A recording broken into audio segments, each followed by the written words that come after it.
ఫైనల్‌గా దాదాపు 30 సంవత్సరాల నుంచి వెయిట్ చేసిన మంచి రోజైతే వచ్చేసింది. అదే రొంపిచెల్ల ఉరుస్ అన్నమాట. సో, ఈరోజైతే ఘనంగా అయితే గంధంతో అయితే ఉరుస్ స్టార్ట్ అయిపోయింది. ఇంకా మన 100 డేస్ సిరీస్‌లో ఈరోజైతే డే 58 అన్నమాట. ఈరోజు చూడండి మార్నింగ్ అయితే చియా సీడ్స్ వాటర్‌తో డే స్టార్ట్ చేసి ఇంకా బ్రేక్‌ఫాస్ట్‌లోకి అయితే ఓట్స్ మీల్ అయితే ప్రిపేర్ చేసుకొని తినేసా. ఈరోజు బట్టలు ఎక్కువ ఉన్నాయి. అందుకని ఈరోజే ఉతికేద్దామని అయితే బట్టలు ఉతకడం స్టార్ట్ చేశా. ఎండ అట్లా ఇట్లా లేదు, బట్టలు ఉతికి ఎండలో ఆరేసకుంది. నా తల ప్రాణం తొక్కొచ్చింది. ఇంకా మళ్ళీ ఇంట్లోకైతే రాగి పిండి, జొన్న పిండి అయిపోయింది. ఇంకా పిండి కొట్టే మిల్లుకెళ్ళి ఇంక పిండి కొట్టించుకొని ఇంటికొచ్చి రెడీ అయిపోయి ఇంకా ఫ్రైడే నమాజ్‌కైతే వెళ్ళిపోయా. అండ్ తర్వాత వచ్చి అయితే ఇంకా అక్క దేవతలు చూడ్డానికైతే వెళ్ళాము. ఎందుకంటే 3 టైమ్స్ వెళ్ళాలంట. ఒకసారి వెళ్ళి రాకూడదంట.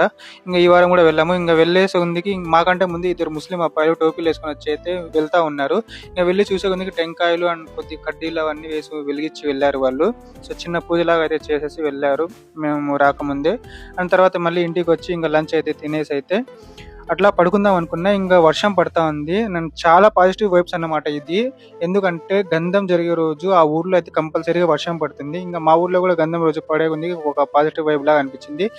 తర్వాత అయితే ఉరుస్ దగ్గరికెళ్ళి నేను నా ఫ్రెండ్ కూడా అయితే అక్కడ ఉరుస్ దగ్గరే భోజనం చేసేసాము. అండ్ నాకు ఈ ప్రోటీన్ ఇంటేక్ కొద్దిగా తక్కువ ఉండడం వల్ల మళ్ళీ ఇంటికి వచ్చిన తర్వాత అయితే పప్పు అండ్ చికెన్, కొద్దిగా రైస్ అయితే తినేసి ప్రోటీన్ ఇంటేక్ కంప్లీట్ చేసేసా.